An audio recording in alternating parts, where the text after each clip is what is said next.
Here's an official statement from album producer Shooter Jennings, released back in April. Just waiting for this finished masterpiece to be released. Well, good news, Shooter. We Are Chaos has finally been released, I'll give you that. But bad news, it ain't no fucking masterpiece.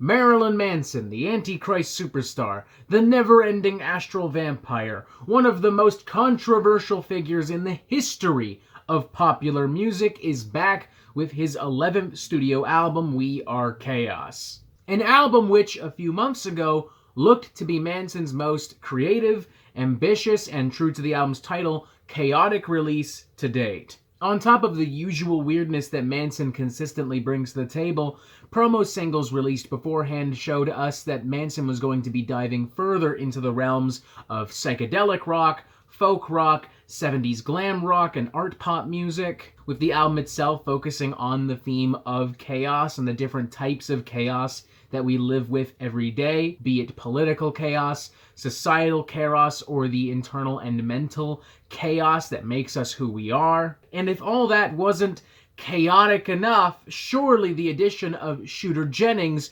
would be. A singer-songwriter and producer primarily known for his contributions to the country music genre, including some works with Lucas Nelson, Billy Ray Cyrus, Waylon Jennings. I mean, for God's sakes, he even contributed to the Johnny Cash biopic Walk the Line. How much more country can you get than that? To me, it looked as though Manson was finally learning from the mistakes of albums like The High End of Low, Born Villain, and Heaven Upside Down. Albums that seemingly reveled in nostalgia and only existed as attempts to remind Manson and his fanbase of the glory days of records like Antichrist Superstar and Mechanical Animals. But unfortunately, not only is We Are Chaos nowhere near as dynamic and ambitious as we've been led to believe, it is also a pretty surprisingly derivative and run-of-the-mill affair from Manson. It is predictable, it is repetitive, it lacks originality, vision, and cohesion, making for perhaps the most boring experience I've ever had listening to any Marilyn Manson record. I will concede that the album does start off on a pretty strong note with opening number Red, Black, and Blue, which features some pretty raging vintage Marilyn Manson industrial rock, with a genuinely provocative spoken word piece that features some of his best lyrics on the record. As he proclaims, "Now I'm a bee, the king bee, and I will destroy every flower, and I will cover the earth in honey, and everyone will eat themselves. My eyes are mirrors, all I can see are gods on the left and demons on the right." Going on to say in the refrain of the song, "This arrangement is deranged, imagine us engaged in flames." A particularly, poignant moment, shall we say, considering everything that is happening in the United States right now, literally as I speak. But this initial tension is very quickly compromised by the album's title track, We Are Chaos, which actively dismisses the harsh and poignant industrial bite of Red, Black, and Blue in favor of trippy, psychedelic folk-inspired soundscapes and some incredibly overproduced melodies. And from there on, the album just kind of mindlessly moves on from piece to piece, never bothering to reestablish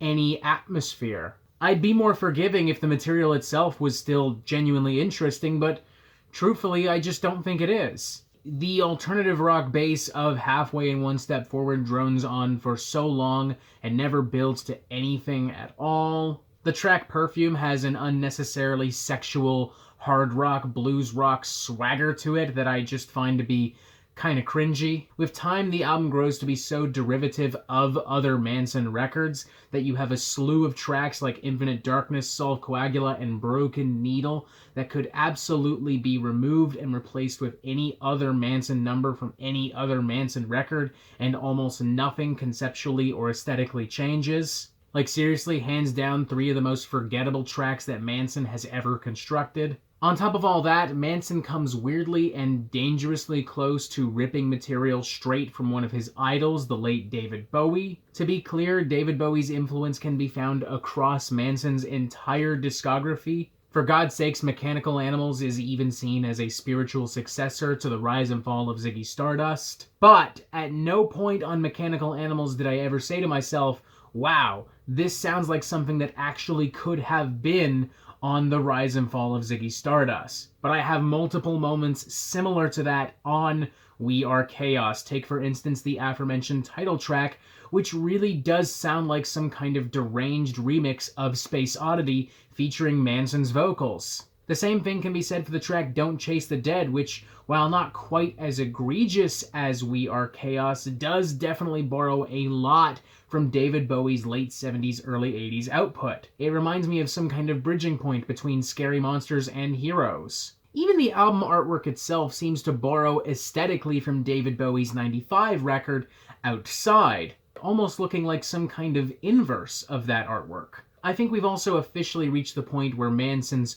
vocal antics are genuinely quite irritating and annoying. His freakish grunts and growls and screams might have been very mysterious and creepy in 1995, but in 2020, the dude honestly sounds like a choir of zombies led by Leonard Cohen. Like, I just want to sit the guy down and get him a hot toddy and a cough drop. Unfortunately, I'm going to give this a 1.5 out of 5. I was genuinely excited for this record, you know? Like, I've always really appreciated Manson's work. Mechanical Animals, if we're being entirely honest, is kind of a gateway album for me. And I was really excited to see what Shooter Jennings could bring to the table, what kind of weird musical fusions he could concoct and conceive alongside Manson. But at the end of the day, this proved to be very underwhelming for me. I would go as far as to say that there is not a single sonic or conceptual element found on We Are Chaos that is not done objectively better on most other Manson records. Regardless of whatever Manson would like us to believe through promo materials and social media,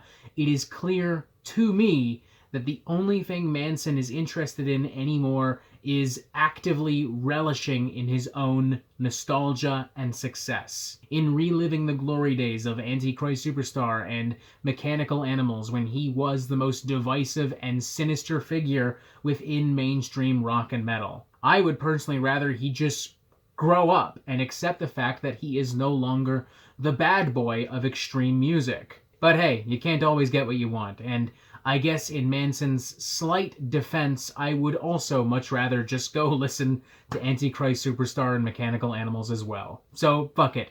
That's exactly what I'm gonna do.